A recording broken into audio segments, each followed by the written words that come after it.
आज की वीडियो में इन्वेस्टिंग क्या होती है, इसे करना कैसे है और स्पेशली एक बिगिनर को ये कैसे करनी है उसको स्टेप बाय स्टेप डिस्कस करेंगे, बहुत ही सिंपल और इजी तरीके से, ताकि ये बिगिनर्स के अच्छे से समझ में आ जाए। अब वैसे तो ये वीडियो हर एज ग्रुप के लोगों के लिए सूटेबल है, जो कि बिगिनर हो या अगर एडवांस लेवल पे भी है तो भी उनको ये वीडियो हेल्प कर सकती है। बट इस वीडियो को डिजाइन ऐसे किया जाएगा कि ये वीडियो स्पेशली बिगिनर्स को ज्यादा हेल्प करे, जिन्होंने हाल फिलहाल में अभी अपनी जॉब स्टार्ट करी है या जिनको कुछ भी नहीं पता है कि इन्वेस्टिंग कैसे करनी है, over a period of time अपनी वेल्थ को कैसे बढ़ाना है, अपनी नेटवर्थ कैसे बढ़ानी है।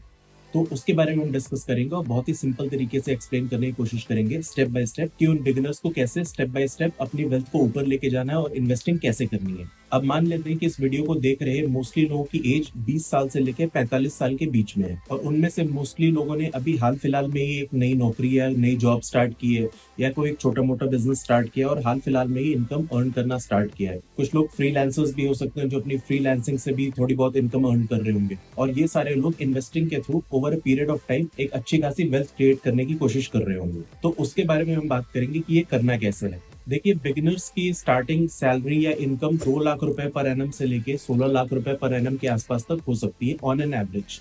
ये ह्यूजली वेरी करती है वर्क टू वर्क या job profile to job profile वगैरह के ऊपर, but for all practical purposes हम इसको लोएस्ट साइड लेके एक 20,000 रुपए per month in hand income consider करके चलेंगे, चाहे वो 20,000 रुपए पर मंथ की आपकी सैलरी हो या 20,000 पर मंथ की आपकी बिजनेस से या फ्रीलांसिंग से इनकम हो। अब देखिए, आजकल के इन्फ्लेशन के जमाने में जहाँ 6 से 7% on an average inflation rate रहता ही है, 20,000 रुपए के अंदर अपना महीना अच्छे से चला पाना, साथ में उसी में से सेव और इन्वेस्ट कर पाना थोड़ा डिफिकल्ट है। बट हम इसमें कुछ ना कुछ करके इस गोल को अचीव करने की कोशिश करेंगे एंड आई एम श्योर अगर आप डिसिप्लिन के साथ इन स्टेप्स को फॉलो करेंगे तो आप ये जरूर कर पाएंगे। तो चलो वीडियो इंट्रो रोल करते हैं और वीडियो में आगे बढ़ते हैं और देखते हैं ये करना कैसे है। पर उससे पहले अगर आपको हमारा कंटेंट और ये वीडियो पसंद आ रहा है तो वीडियो को लाइक करके शेयर जरूर करें और इस चैनल को सब्सक्राइब करके बेल आइकन जरूर प्रेस कर दें सो दैट आप फ्यूचर के कोई भी हमारे नोटिफिकेशन मिस ना करें। So let's proceed. देखो दोस्त, यहाँ पे आपको डिसिप्लिन फॉलो करना बहुत इंपॉर्टेंट है और पेशेंस रखना बहुत इंपॉर्टेंट है। आप तभी अपने गोल को अचीव कर पाओगे। अगर आपके अंदर पेशेंस एंड डिसिप्लिन नहीं है तो आपके लिए गोल अचीव करना ऑलमोस्ट इम्पॉसिबल है। तो जैसे कि अभी हमने अज्यूम किया कि आपकी इन हैंड इनकम 20,000 रुपए महीने की है, तो इसमें से हमें डिफरेंट टाइप के बजट्स को डिसिप्लिन के साथ एलोकेट करना पड़ेगा।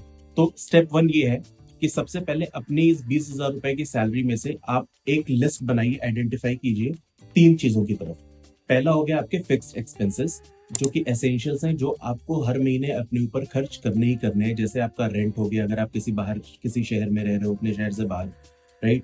फिर आपके इलेक्ट्रिसिटी की यूटिलिटी बिल्स हो गए, आपके मोबाइल का बिल हो गया, राइट। इफ एट ऑल आपके ऊपर कोई एजुकेशन लोन या ऐसा कुछ चल रहा है तो उसकी लोन की ईएमआई हो गई। आपकी कोई मेडिसिन चल रही है, मेडिकेशन चल रही है तो मेडिसिन के बिल्स हो गए, राइट। तो इस टाइप के जो फिक्स खर्चे हैं जो आपको सर्वाइवल के लिए करने ही करने, आपके खाने पीने का खर्चा हो गया, ग्रोसरी का खर्चा हो गया, तो ये सारी चीजें आपके एसेंशियल्स में आते हैं। तो एसेंशियल्स की आपको एक लिस्ट बनानी है और आपको ये देखना है कि आपके महीने के फिक्स्ड खर्चे एसेंशियल्स के कितने हैं। दूसरी चीज, इसमें एसेंशियल्स की लिस्ट बनाने के बाद आपको अपने वेरिएबल एक्सपेंसेस की भी एक लिस्ट बनानी पड़ेगी। वो लार्जली ऐसी चीजें होती हैं जो आपके सर्वाइवल के लिए इंपॉर्टेंट नहीं है, बट हाँ आपकी कुछ इच्छाएं होती हैं, कुछ वांट्स होती हैं, उसकी तरफ आप एक बजट एलोकेट करते हो। फॉर एग्जाम्पल, आपको एक लैपटॉप खरीदना है या एक बाइक या कार खरीदनी है, कोई अच्छा फोन खरीदना है, कहीं ट्रैवल पे जाना है, ट्रिप पे जाना है, तो इस टाइप के एक्सपेंसेस के लिए आप एक सेपरेट बजट बनाते हो जो कि वेरिएबल एक्सपेंसेस का होता है। ये कंपलसरी नहीं है, बट हाँ ये आपकी इच्छाएं हैं एंड कहीं ना कहीं आपको अपनी इच्छाओं को भी पूरा करने की तरफ ध्यान देना चाहिए। और तीसरी चीज आती है सेविंग्स। सेविंग्स सबसे क्रूशियल एस्पेक्ट है, तो आपकी जो भी इनकम हो आपको उसमें से कुछ ना कुछ सेव भी करना है। अब इन्वेस्टिंग अब से थोड़ी देर में डिस्कस करेंगे, क्योंकि उससे पहले इन तीनों चीजों को अच्छे से समझना बहुत इंपॉर्टेंट है, तभी हम आगे इन्वेस्टिंग को डिटेल में डिस्कस कर पाएंगे। अब जैसे हमने डिस्कस किया कि आप अपने इस इनकम को 3 पार्ट्स की तरफ एलोकेट करो, अपने फिक्स्ड एक्सपेंसेस या जो कंपलसरी आपके एक्सपेंसेस एसेंशियल्स हैं, दूसरा है आपके वेरिएबल एक्सपेंसेस या जो वांट्स हैं, तीसरा जो है आपकी सेविंग्स है। और बेटर ये होगा कि आप तीनों के लिए सेपरेट बैंक अकाउंट ओपन कर लीजिए। आज की डेट में ऑलमोस्ट सारे बैंक जीरो बैलेंस अकाउंट्स की फैसिलिटी आपको देते हैं, जो आप ऑनलाइन अपनी बैंकिंग ऐप से या अपने लैपटॉप पे या कंप्यूटर पे जाके आप ऑनलाइन ओपन करवा सकते हैं। आप ब्रांच विजिट करके भी खोल सकते हैं। और उसमें आपको कोई भी मिनिमम बैलेंस मेंटेन करने की जरूरत नहीं पड़ेगी। तो आप 3 सेपरेट अकाउंट्स ओपन करवा लीजिए, और जो आपकी सैलरी आती है स्टार्टिंग में, आप जो लिस्ट जिस हिसाब से बनाते हैं, एसेंशियल्स वाले पैसे आप एसेंशियल्स वाले अकाउंट में मेंटेन कीजिए, जो आपके वांट्स वाले पैसे हैं वो आप वांट्स वाले अकाउंट में ट्रांसफर कर दीजिए, और सेविंग्स के लिए एक सेपरेट अकाउंट रखिए, उसमें आप अपनी सेविंग्स कलेक्ट कीजिए। और ये जो खर्चे होंगे एसेंशियल्स वाले, वांट्स वाले, ये आप उन्हीं रेस्पेक्टिव अकाउंट से ही करेंगे। इससे ये इंश्योर कर पाएंगे कि आप कहीं भी ओवर स्पेंडिंग ना करें और डिसिप्लिन मेंटेन कर पाएंगे। आप एक एग्जांपल लेते हैं, आपकी मंथली इन हैंड सैलरी 20,000 रुपए। अब पहले अगर फिक्स एक्सपेंसेस की बात करें तो सबसे पहले इसमें आ जाएगा आपका रेंट, मान लेते हैं 7,000 रुपए के आसपास। उसके बाद इसमें ग्रोसरी मान लेते हैं 2,500 रुपए या 2,500 रुपए, मोबाइल रिचार्ज 350 रुपए, इलेक्ट्रिसिटी एंड यूटिलिटी बिल्स 1,000 रुपए। लेट से आपके ऊपर कोई लोन की ईएमआई है, जैसे एजुकेशन लोन वगैरह हो गया या मे बी पर्सनल लोन वगैरह हो गया, तो उसकी एक ईएमआई मान लेते हैं 4,000 रुपए। आपके ऑफिस आने जाने वगैरह के जो कंपलसरी खर्चे होते हैं, जैसे कन्वेंस एक्सपेंसेस या और मिसलेनियस एक्सपेंसेस वगैरह होते हैं, उसको मान लेते हैं 2,000 रुपए। तो आपके एसेंशियल्स के टोटल फिक्स खर्चे हो गए 16,850 रुपए हर महीने के, यानी 20,000 रुपए में से 16,850 रुपए आपके एसेंशियल्स हैं जो आपको खर्च करने ही करने हैं।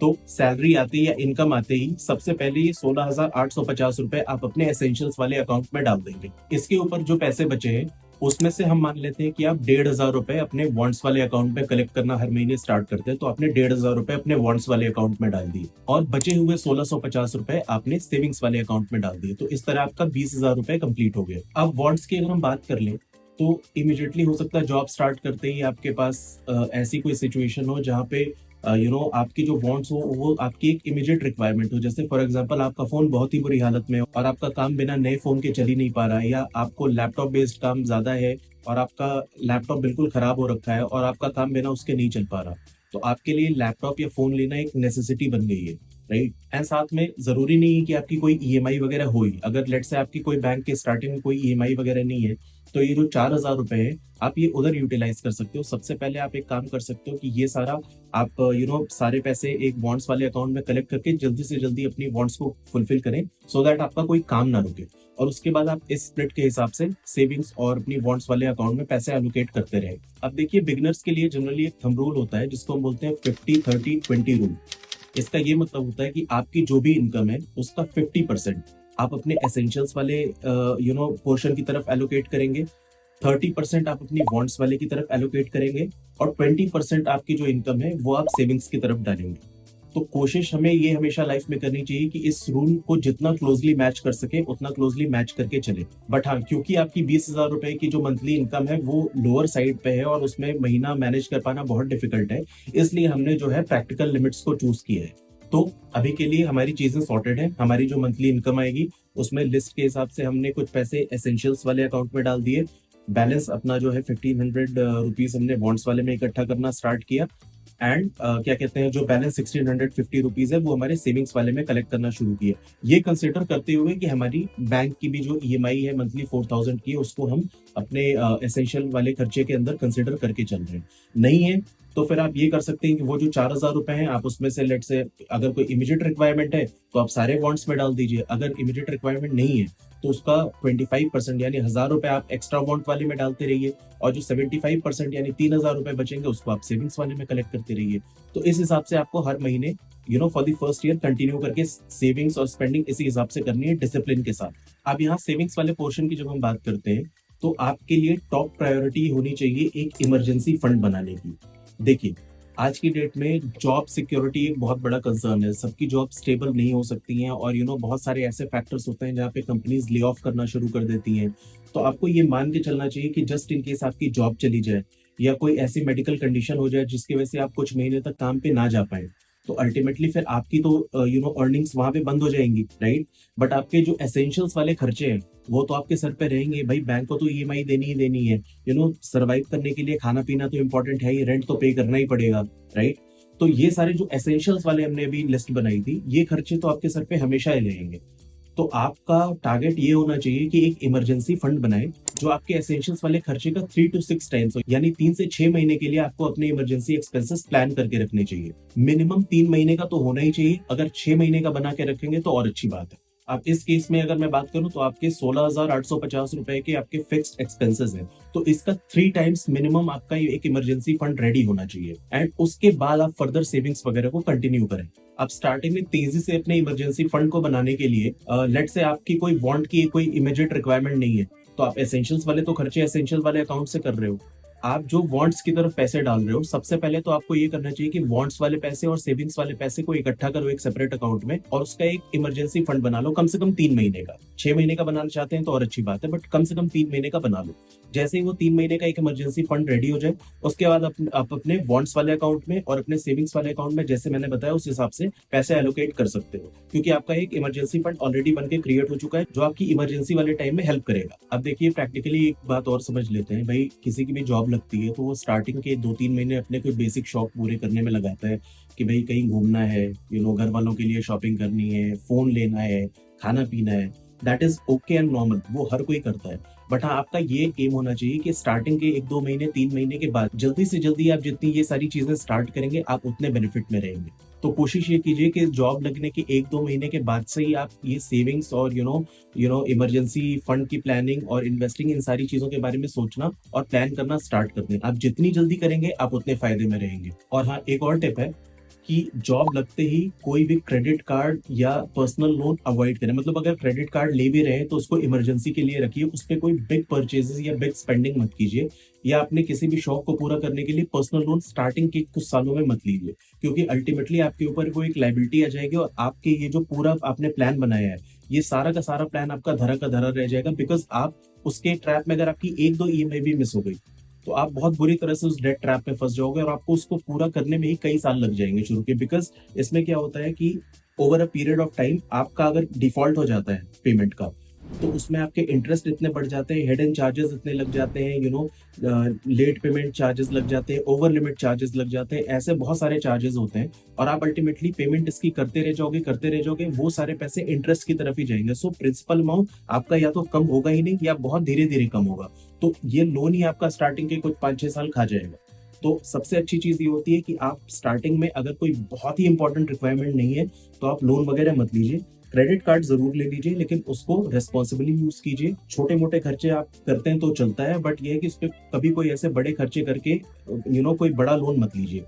ये भी सोचना बुरी चीज होती है कि बड़े खर्चे कर लेता हूँ और क्रेडिट कार्ड पे ईएमआई बनवा लूंगा। देखिए ईएमआई में भी अल्टीमेटली आप काफी सारे पैसे इंटरेस्ट की तरफ दे रहे हैं, तो आपके ओवरऑल बजट को कहीं ना कहीं इम्पैक्ट करेगा। ये चीज सोचने में बहुत छोटी लगती है, बट इसका इम्पैक्ट हमारे फाइनेंशियल प्लान पे बहुत बड़ा पड़ता है। इसलिए मैं आपसे बहुत सीरियसली ये बात कह रहा हूँ, स्टार्टिंग में लोन या क्रेडिट कार्ड के ऊपर बिग स्पेंडिंग्स को टोटली अवॉइड कीजिए। स्पेशली सबसे ज्यादा क्रेडिट कार्ड की तरफ ध्यान देने की जरूरत है, क्योंकि जब क्रेडिट कार्ड हाथ में होता है तो हम उसको एक अवेलेबल कैश बैलेंस की तरह देखते हैं, जबकि वो कैश बैलेंस नहीं है।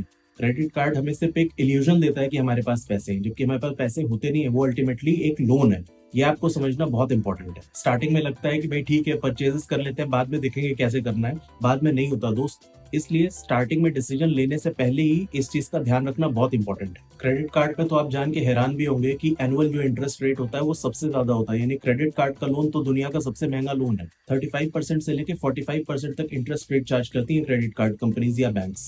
साथ में अगर आपकी टाइमली पेमेंट वगैरह नहीं होती है, पेमेंट ईएमआईज मिस होती हैं, तो आपका जो क्रेडिट स्कोर है या जो सिबिल स्कोर है वो भी कम हो जाता है। तो आगे इफ एट ऑल आपको बड़े लोन की जरूरत पड़ेगी, होम लोन वगैरह की फ्यूचर में, तो वो लोन वगैरह भी नहीं मिलेगा। तो इसलिए इस ट्रैप में फंसने से बचे। हाँ, 100, 200, 500 रुपए तक के खर्चे या 1000 रुपए तक के खर्चे के लिए जो आपको पता है आप कुछ भी करके मैनेज करके पे कर दोगे, दैट इज ओके, बट उसके बियॉन्ड स्टार्टिंग में नहीं करना चाहिए। वो भी आप अवॉइड कीजिए। इफ एट ऑल आपको जरूरत नहीं है तो आप अवॉइड कीजिए। बट हाँ ठीक है, अगर आपको लगता है कि आपके लिए कोई चीज एसेंशियल है तो आप वो खर्चे क्रेडिट कार्ड से कर सकते हैं। थोड़े बहुत आपको उस पर रिवॉर्ड पॉइंट्स भी मिल जाएंगे, जो आपके लिए फ्यूचर में एक डिस्काउंट का या आपके लिए फ्यूचर में बेनिफिशियल होगी। बट हाँ, इन खर्चों को बहुत लिमिटेड रखिए और रेस्पॉन्सिबली अपने क्रेडिट कार्ड को यूज कीजिए, और लोन वगैरह भी स्टार्टिंग में मत लीजिए। और हाँ, अगर आप लोन अपना पे नहीं करते हो तो फिर ये बैंक्स या क्रेडिट कार्ड कंपनीज आपके ऊपर एक लीगल केस डाल सकती हैं। अल्टीमेटली फिर वो आपको कोर्ट में ड्रैग कर सकती हैं, तो आपके लिए प्रॉब्लम्स बढ़ सकती हैं फ्यूचर में। तो जिस हिसाब से मैंने बताया, वैसे आप अपने 20,000 रुपए की सैलरी में फर्स्ट ईयर वैसी allocation essential, variable and savings की तरफ करते रहेंगे और अपने पैसों को थोड़ा थोड़ा ग्रो करते रहेंगे। अब ये मानते हैं कि आपको ये एक्टिविटी करते हुए 1 साल हो गया है, राइट? सेकेंड ईयर स्टार्ट हो गया, सेकेंड ईयर स्टार्ट होने के बाद भाई मोस्टली यही होता है कि मोस्ट ऑफ द कंपनीज लोगों को इंक्रीमेंट देती हैं। तो लेट से आपकी भी इंक्रीमेंट हुई, एवरेज जो नॉर्मल इंक्रीमेंट रेट्स है मैं मान लेता हूँ एवरेज 20% के आसपास आपकी भी सैलरी बढ़ गई, राइट, जो नॉर्मली लोगों की बढ़ जाती है। तो अब आपकी जो 20,000 रुपए इन हैंड वाली सैलरी थी वो बढ़ के हो गई 20% से बढ़ के 24,000 रुपए। तो अब आपके पास हर महीने इन हैंड 24,000 रुपए आते हैं। अब जाहिर सी बात है कि भाई इन्फ्लेशन है, तो हर साल जो बाकी चीजें हैं, जो आपकी कॉस्ट ऑफ लिविंग है, जो खाने पीने के खर्चे हैं, हर एक टाइप के खर्चे थोड़े बहुत बढ़ेंगे, 4 से 5%, 6% बढ़ते ही बढ़ते हैं। But for all practical purposes हम उसको 10% मान लेते हैं। तो आपके जो एसेंशियल्स वाले खर्चे थे वो भी लेट से 10% बढ़ गए। तो उसी हिसाब से आपको अपनी नई सैलरी में भी एलोकेशंस वैसे ही बढ़ा के सेम प्रोपोर्शन में करनी है। अब अभी आप ये मान लीजिए कि आपका इमरजेंसी फंड बना नहीं है अगर, तो आप इमरजेंसी फंड जैसे मैंने पहले बताया उसको बनाने की तरफ अपने बॉन्ड्स वाले पैसे और सेविंग्स वाले पैसे डालते रहेंगे। अगर बन गया तो बहुत अच्छी बात है, अगर नहीं बनाया तो फर्स्ट प्रायोरिटी यही होगी कि आपने वो बनाना है। एक बार अगर वो बन चुका है, यानी जो फर्स्ट ईयर में आपके एसेंशियल्स के जो खर्चे थे 16,850 रुपए, अगर मैं उसका 3 टाइम्स कर दूं यानी 3 महीने के इमरजेंसी फंड, तो कुछ 50-55 हजार रुपए के आसपास आएगा। तो लेट से अगर आपके 55,000 रुपए सेपरेट कलेक्ट हो गए, जो आपका इमरजेंसी फंड बन गया है, तब तो बहुत अच्छी बात है। नॉर्मली ये 1 साल में बन जाना चाहिए, तो मैं अज्यूम करता हूँ कि लेट से आपका इमरजेंसी फंड बन गया है। तो अब उसके आगे बढ़ेंगे, पर हाँ उससे पहले ये और ध्यान रखने की जरूरत है कि हर साल क्योंकि आपकी सैलरी इंक्रीमेंट होती जा रही है, तो और आपके एसेंशियल्स वाले खर्चे भी जो है वो हर एक साल थोड़े थोड़े बढ़ेंगे, लेट से 10% के आसपास हर साल बढ़ रहे हैं। तो आपका इमरजेंसी फंड भी उसी के हिसाब से बढ़ना चाहिए, यानी हर साल के जो आपके एसेंशियल्स वाले खर्चे हैं, आपका इमरजेंसी फंड उसके 3 टाइम्स के इक्विवेलेंट मिनिमम होना चाहिए, या 6 टाइम्स, जो भी आपको सूट करे। तो आप हर साल अपने इमरजेंसी फंड को भी रिवाइज करेंगे, और सबसे पहला आपका फोकस ये होगा कि अपने इमरजेंसी फंड को इक्विवेलेंट कर दें कम से कम 3 महीने के, और उसके बाद फर्दर सेविंग्स और इन्वेस्टमेंट की तरफ या बॉन्ड्स वाले खर्चे की तरफ अपने फंड्स को एलोकेट करें। अब देखिए, फर्स्ट ईयर तो आपकी सैलरी 20,000 रुपए थी, अब सेकेंड ईयर स्टार्ट हो चुका है, आपका इमरजेंसी फंड भी अज्यूम करते हैं बन चुका है, राइट, और आपकी सैलरी 20,000 से बढ़ के 24,000 हो गई, यानी 4,000 रुपए से आपकी सैलरी बढ़ गई है। तो आप एक काम कर सकते हैं, आप ये जो बढ़े हुए 4,000 रुपए, इसका 50% आप एलोकेट कर दीजिए अपने एसेंशियल्स की तरफ, क्योंकि भाई वो सारे खर्चे भी बढ़े हुए हैं और आपको उसमें कोई खासा सर्वाइवल आपके लिए कोई चैलेंज ना हो, इसलिए आप 2,000 रुपए उधर एलोकेट कर दीजिए। हर महीने आप एडिशनल 2,000 रुपए अपने एसेंशियल्स वाले में डाल रहे हैं, राइट। एंड जो बचे हुए 2,000 रुपए हैं 4,000 में से, वो आप डालेंगे सेविंग्स की तरफ, राइट। अब देखिए, क्योंकि सेकेंड ईयर स्टार्ट हो चुका है, लास्ट ईयर आपकी इन हैंड सैलरी 20,000 रुपए थी, इस बार बढ़ के 24,000 हो गई है। अब ये मानते हैं कि आपका इमरजेंसी फंड बन चुका है। अब नए ईयर के हिसाब से सबसे पहले आप असेस कर लीजिए कि आपके जो फिक्स खर्चे हैं उसके हिसाब से आपका इमरजेंसी फंड कितना बनने वाला है। जितनी भी उसकी लिस्ट के हिसाब से आपका 1 महीने का खर्चा, आप उसका 3 टाइम्स कर दीजिए, आपको पता लग जाएगा कि आपका नया इमरजेंसी फंड कितने का होना चाहिए। अब 20,000 रुपए की जैसे लास्ट ईयर आप एलोकेशन कर रहे थे वो तो करते रहिए, इस बार आपके पास 4,000 रुपए एक्स्ट्रा है हाथ में। एक काम कीजिए, उसका 50% आप अपने एसेंशियल्स की तरफ एलोकेट कर दीजिए, राइट। बॉन्ड्स वाले में जो आप 1,500 रुपए डाल रहे थे वो आप कंटिन्यू कीजिए, उतना ही डालिए, अभी उसको बढ़ाने की जरूरत नहीं है सेकेंड ईयर में। बचे हुए जो 2,000 रुपए हैं आपके 4,000 में से, उसमें से आप 4,000 में से आपने 2,000 एसेंशियल्स की तरफ डाल दिया, बचे हुए 2,000 आप सेविंग्स वाले की तरफ एलोकेट कीजिए। और उसमें से भी 2,000 जो आप सेविंग्स में डालेंगे, उसमें से भी देखिए सेविंग्स में आपके पास कुछ लिक्विड कैश होना चाहिए। तो आप 2,000 में से 1,000 रुपए अपनी सेविंग्स अकाउंट में लिक्विड फॉर्म में रखिए, और 1,000 रुपए अब आप ट्रांसफर करेंगे इन्वेस्टमेंट की तरफ। तो चलिए अब बात कर लेते हैं इन्वेस्टमेंट की कि ये क्या होता है और इसको करना कैसे होता है। तो सबसे पहले ये समझते हैं बहुत ही ब्रीफली कि इन्वेस्टमेंट होती क्या है। इन्वेस्टमेंट या निवेश का ये मतलब है कि आप अपने पैसे कुछ ऐसे इंस्ट्रूमेंट्स में डालते हैं जहां पे over a period of time आपके पैसे ग्रो होते हैं। बहुत टाइप की इन्वेस्टमेंट्स होती हैं, जैसे रियल एस्टेट इन्वेस्टमेंट हो गई, गोल्ड में इन्वेस्टमेंट हो गई, स्टॉक मार्केट की इन्वेस्टमेंट हो गई, म्यूचुअल फंड की इन्वेस्टमेंट हो गई, एनपीएस में इन्वेस्टमेंट हो गई, और भी बहुत टाइप की इन्वेस्टमेंट्स होती हैं। लेट्स से आपने इनमें से किसी भी एक इंस्ट्रूमेंट में 100 रुपए डाले, राइट, और वो 2 साल बाद वो 100 रुपए बढ़ के 120 रुपए हुए, तो आपके 100 रुपए बढ़ के 120 हुए, यानी आपके पैसे की वैल्यू ओवरऑल बढ़ गई, राइट। तो इस चीज को हम बोलते हैं इन्वेस्टमेंट। और जिस चीज में आपने पैसे डाले हैं, जिस चीज ने आपके पैसे को बढ़ाया है, वो होती है हमारी इंस्ट्रूमेंट। तो आपने यहाँ पे 100 रुपए इन्वेस्ट किए एक स्पेसिफिक इंस्ट्रूमेंट के अंदर, और उस इंस्ट्रूमेंट ने आपके पैसे को मल्टीप्लाई करके बढ़ाया है, यानी आपके एसेट या आपके पैसे की वैल्यू एप्रिशिएट हो गई। And trust me my friends, investment एक ऐसी चीज है जिससे आप really over a period of time बहुत अच्छी खासी काफी ज्यादा वेल्थ एक्यूमुलेट एंड क्रिएट कर सकते हैं अपने लिए।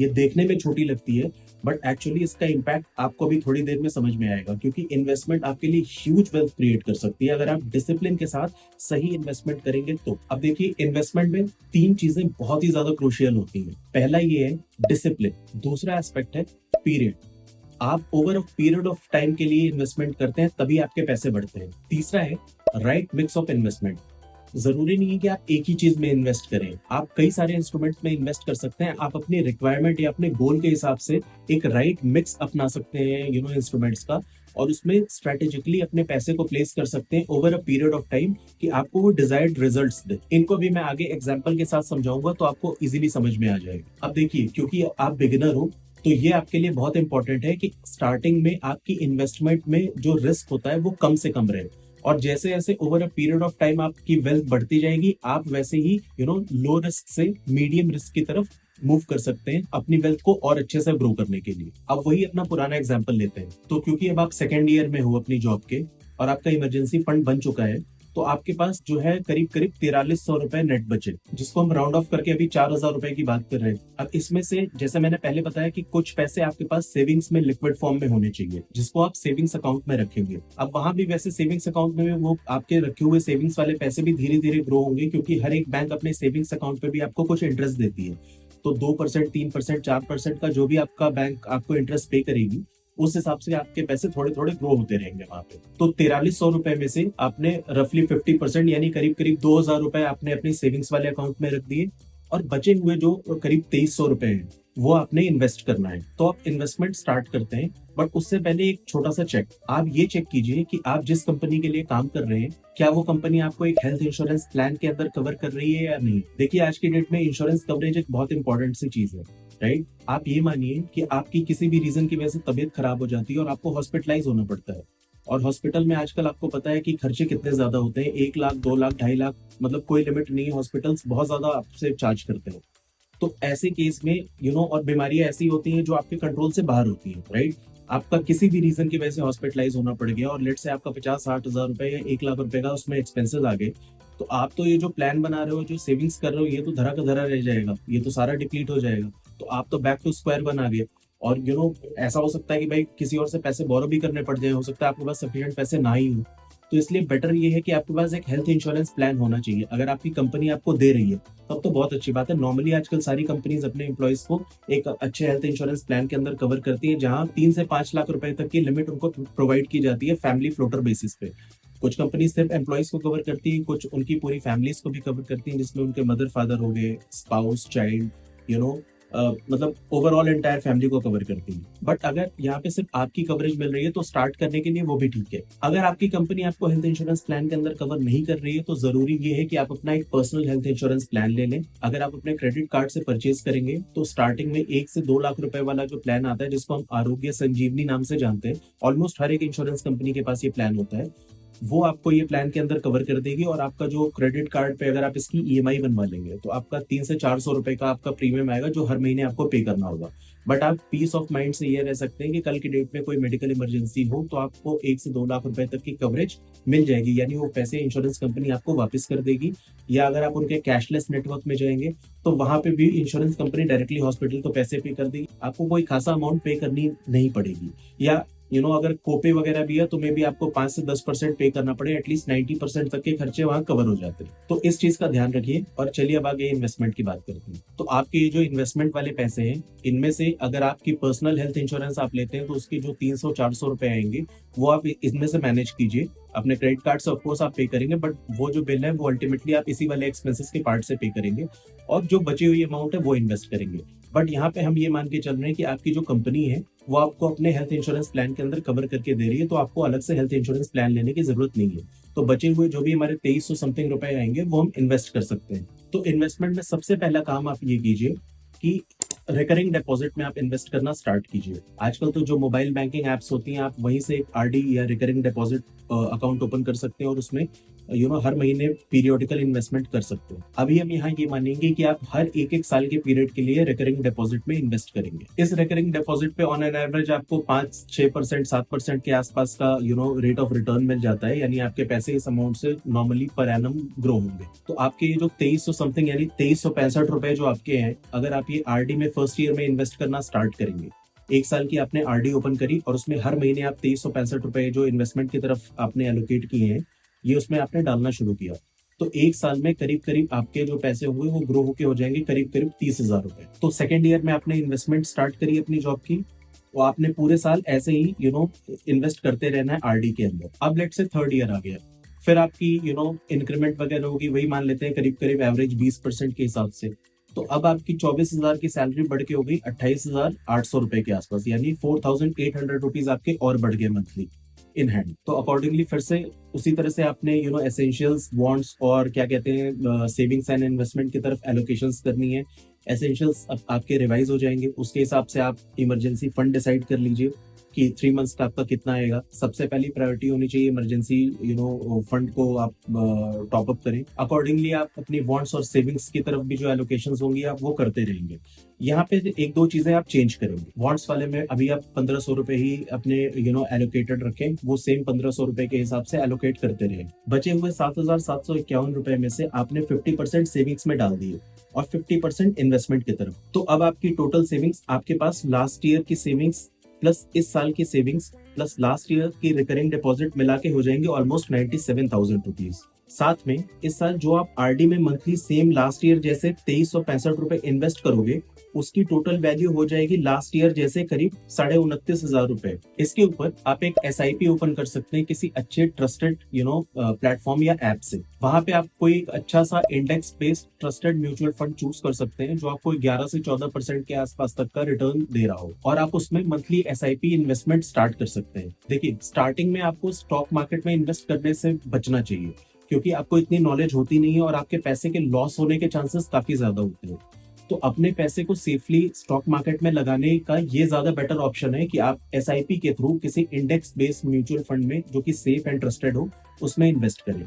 एसआईपी में आप छोटी छोटी अमाउंट मंथली उसमें इन्वेस्ट भी कर पाएंगे और over a period of time आपके पैसे ग्रो होंगे, क्योंकि ये जो इंडेक्स बेस्ड म्यूचुअल फंड्स होते हैं ये आपकी जो स्टॉक मार्केट के इंडेक्सेस होते हैं जैसे निफ्टी 50 वगैरह हो गई, इसको ट्रैक करते हैं। तो over a period of time देखिए, कंट्री की जैसे जैसे इकोनॉमी ऊपर जाती है वैसे वैसे ये इंडेक्सेस भी ऊपर जाते हैं, सो आपके पैसे भी ग्रो होंगे ही। अब आज से 10 साल पहले इंडिया का जो इंडेक्स था वो काफी कम था, आज 10 साल बाद काफी ज्यादा है।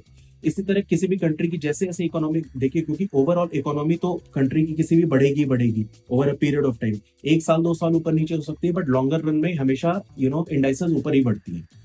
तो आप उसके हिसाब से इंडेक्स बेस्ड फंड को चूज करके उसमें इन्वेस्टमेंट कर सकते हैं, सो दैट लॉन्गर पीरियड में आपके पैसे अच्छे से ग्रो हो और आपको इसमें ज्यादा दिमाग भी नहीं लगाना पड़ेगा कब पैसे डालने निकालने, क्योंकि आपके पैसे को बहुत ही एक्सपर्ट फंड मैनेजर्स मैनेज करते हैं। तो इस third year of your career में आपने एसआईपी ओपन करी एक इंडेक्स बेस्ड अच्छे म्यूचुअल फंड में, जहां आपको 11 से 14% के आसपास का रिटर्न मिल रहा हो, और आपके जो सेविंग्स वाले बजट में से आरडी में या रिकरिंग डिपॉजिट में इन्वेस्ट करने के बाद जो भी पैसे बच रहे हो, यानी इस केस में करीब करीब 1,511 रुपए, वो आप एसआईपी में डालिए, यानी उस अमाउंट की आप हर महीने एसआईपी स्टार्ट कीजिए। और जहां तक इमरजेंसी फंड की बात है, तो अब आपके न्यू मंथली फिक्स एसेंशियल खर्चे अराउंड 19,500 रुपए के हैं।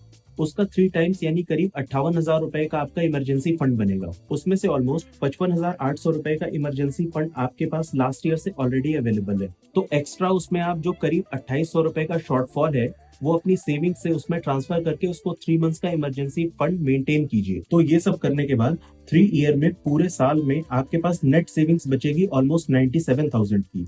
आपकी टोटल इन्वेस्टमेंट की वैल्यू मतलब आरडी प्लस एसआईपी मिला के बचेंगी अराउंड 49,000 रुपीज, और आपके इमरजेंसी फंड्स बिल्कुल आपके 3 मंथ्स के फंड जितने इंटैक्ट एंड सेफ रहेंगे, करीब 58,000 रुपए।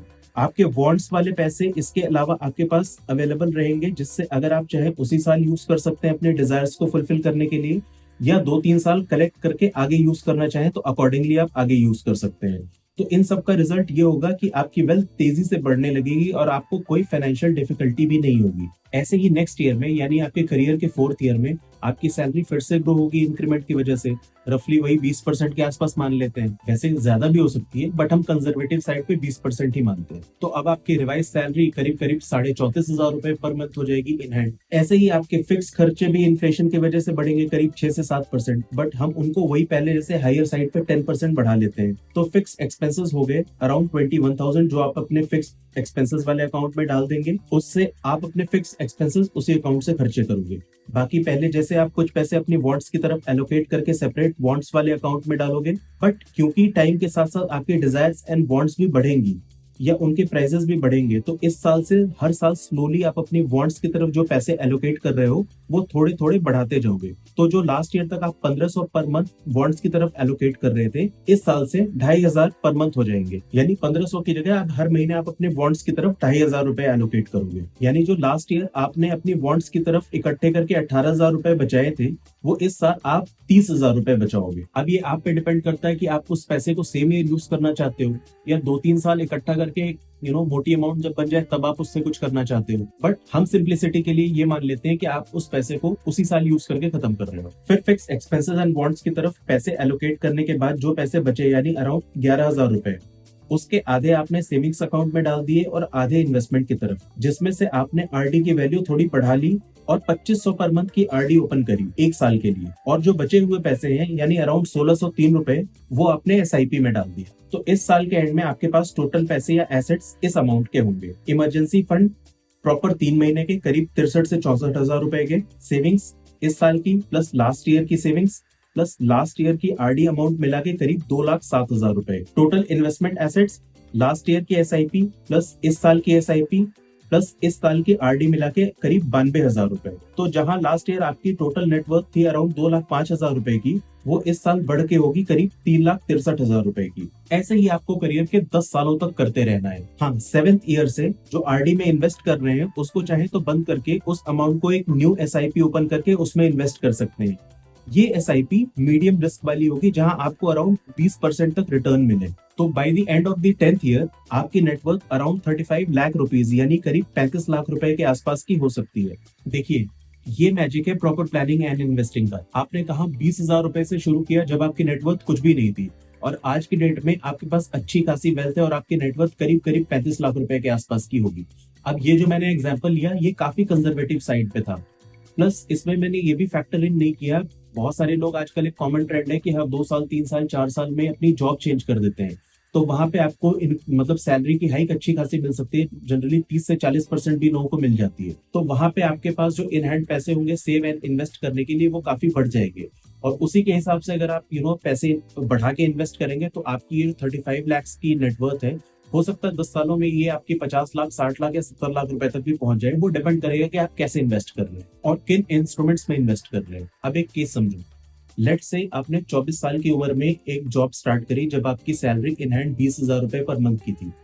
अब 10 साल के बाद यानी जब आप 34 साल के हो जाओगे और आपने डिसिप्लिन के साथ सेविंग्स इन्वेस्टमेंट और सारी चीजें करी जैसे अभी मैंने बताया, और आपकी नेटवर्थ मानो 35 to 40 लाख रुपीस के आसपास की हो जाती है, तो अब आप एक स्टेबल नेटवर्थ वाले ग्रुप में आ जाते हो या एक स्टेबल फाइनेंशियल ग्रुप में आ जाते हो। फिर उसके बाद आपकी इन्वेस्टमेंट का तरीका और बहुत सारी चीजें चेंज हो जाएंगी, क्योंकि आपको फिर अपनी वेल्थ को और सीमलेसली ग्रो करना होगा, क्योंकि भाई उसके बाद आप शादी भी करोगे, बच्चे भी होंगे, उनकी शादी के एक्सपेंसेस, उनके एजुकेशन के एक्सपेंसेस हो गए, आपको अपने रिटायरमेंट के लिए भी प्लान करना है कि रिटायरमेंट के बाद भी, भाई गवर्नमेंट जॉब वालों के साथ तो ये है कि उनको पेंशन वगैरह मिलती रहती है, बट प्राइवेट जॉब वालों का क्या, उनको तो अपनी पेंशन के लिए खुद ही प्लान करना पड़ेगा, प्लस ऐसे पेंशन प्लान्स में इन्वेस्ट करना पड़ेगा जो एक स्पेसिफिक एज के बाद उनको मंथली फिक्स अमाउंट की पेंशन देती रहे। तो आपको इन सारी चीजों की प्लानिंग करनी पड़ेगी और उसके लिए इन्वेस्टमेंट का अप्रोच आपको ऑल टुगेदर चेंज होगा, राइट। बट उसको हम किसी और वीडियो में डिस्कस करेंगे, अदरवाइज ये वीडियो बहुत लंबी हो जाएगी। बट हाँ, इन्वेस्टमेंट का उसमें भी बहुत ही क्रूशियल रोल होता है। इन्वेस्टमेंट की पावर को छोटा नहीं समझना चाहिए, इनफैक्ट ये ऐसी चीज है जो over a period of time आपको सुपर रिच बना सकती है। एक छोटे से एग्जांपल से समझते हैं। तो लेट अस से आप हर महीने 5,000 रुपए अलग से एसआईपी में इन्वेस्ट कर सकते हो एक लो टू मीडियम रिस्क फंड में, जहां आपकी रिटर्न रेट अराउंड 14% के आसपास की हो, और आप ये एसआईपी डिसिप्लिन के साथ किसी अच्छे फंड में 23 साल तक करो। तो 23 साल के बाद पता है आपके कितने पैसे बनेंगे, यानी आपको टोटल कितने पैसे वापस मिलेंगे। देखो, 5,000 पर मंथ यानी 60,000 रुपए 1 साल के, इंटू 23 ईयर्स यानी 23 सालों में आप टोटल इन्वेस्ट करोगे करीब 13,80,000 रुपए, और आपको टोटल पैसे वापस मिलेंगे अराउंड 1,02,00,000 रुपए। देखा आपने इन्वेस्टिंग की पावर को, कि एक छोटी सी अमाउंट आपको कितनी ऊंचाई पे लेके जा सकती है। वैसे अगर आप 23 साल नहीं, अगर आप जल्दी भी इस एम को अचीव करना चाहते हैं, तो आप अगर अपनी इन्वेस्टमेंट अमाउंट बढ़ा सकते हैं, तो शायद आप इसको काफी जल्दी 1 करोड़ की लिमिट क्रॉस कर जाए। फॉर एग्जाम्पल, अगर आप मंथली 16,500 रुपए की SIP करो ऐसे फंड में जैसे मैंने बताया, तो करीब 15 सालों में ही आप 1 करोड़ रुपए तक पहुंच जाओगे। बट प्लान करके चलना इंपॉर्टेंट है। मैं यहाँ पे आपको एक चीज बहुत ही क्लियरली बता देना चाहता हूँ कि मैं आपको ये जो सारी चीजें बता रहा हूँ, ये आपकी अपनी नॉलेज के लिए है, सो दैट आपको एटलीस्ट आइडिया हो कि आपको क्या करना है और कैसे करना है। बट हाँ, कोई भी फाइनेंशियल डिसीजन लेने से पहले अपने फाइनेंशियल एडवाइजर से जरूर कंसल्ट करें, सो दैट आपका इन्वेस्टमेंट रिस्क कम से कम। देखिए, वेल्थ क्रिएशन में सेविंग्स एंड इन्वेस्टिंग सबसे क्रूशियल चीजें हैं। और हाँ, जितनी जल्दी इन्वेस्टिंग करोगे उतने ही फायदे में रहोगे, क्योंकि जब आप इन्वेस्ट करना शुरू करते हो तो स्टार्टिंग के कुछ सालों में तो आपकी इन्वेस्टमेंट धीरे धीरे ग्रो होती है, बट आखिरी के कुछ सालों में बहुत तेजी से आपका ग्राफ ऊपर भागता है, यानी आपकी जो इन्वेस्टमेंट अमाउंट है वो बहुत तेजी से ऊपर जाती है। इसी को बोलते हैं कंपाउंडिंग इफेक्ट। आइए इसको एक छोटे से एग्जांपल से समझते हैं। अगर आपने 10,000 रुपए की मंथली SIP 24 साल की एज में शुरू की, किसी सेफ म्यूचुअल फंड में जहां आपको एवरेज रेट ऑफ रिटर्न करीब 14% मिल रहा हो, तो 10 सालों में यानी करीब आप जब 34 साल के होंगे तो आपके पैसे मल्टीप्लाई होके हो चुके होंगे करीब 32 लाख रुपए।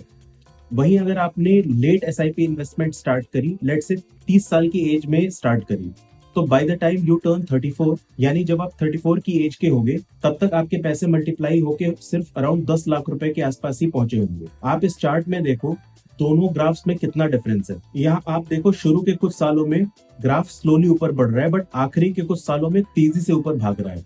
इसी को कंपाउंडिंग इफेक्ट बोलते हैं। इसीलिए कहते हैं जितनी जल्दी शुरू करोगे उतने ही फायदे में रहोगे। अब आप ये दूसरा चार्ट देखो। लेट से अगर आपने लेट स्टार्ट किया, यानी 24 की एज की जगह करीब 30 साल की एज में आप ये सोचते हो कि कोई बात नहीं, मैं इन्वेस्ट करने में लेट हो गया, बट चलो 30 साल में भी स्टार्ट करता हूँ, और जो मैं 24 साल की एज में 10,000 रुपए की SIP करने वाला था, उसकी जगह मैं आज की डेट से 20,000 रुपए की SIP करता हूँ, यानी 10,000 की जगह मैं डबल अमाउंट की SIP करके 34 की एज तक सेम रिजल्ट पा लूंगा। तो भी ये पॉसिबल नहीं है। आइए देखते हैं कैसे। देखो, अगर आप 30 की एज में 20,000 रुपए की भी SIP करोगे, तब भी आपका ग्राफ पुराने से नीचे ही होगा, और 34 की एज में आपके पैसे मल्टीप्लाई होके सिर्फ करीब 20 लाख रुपए तक ही पहुंचे होंगे। इसीलिए कंपाउंडिंग में टाइम का एक बहुत इंपॉर्टेंट रोल होता है। तभी हर कोई ये कहता है कि स्टार्ट इन्वेस्टिंग अर्ली। तो जैसे मैंने आपको पूरे 10 साल का एक प्लान बताया, अगर आप डिसिप्लिन के हिसाब से उस प्लान को फॉलो करते हो या ट्राई करते हो, जितना क्लोजली आप उसको मैच करके चल सकते हो अपनी फाइनेंशियल पोजीशन के हिसाब से, आप उस हिसाब से करते हो, तो आप 10 सालों में एक अपने लिए ठीक ठाक नेटवर्क बना लोगे 35 से 40 लाख रुपए की।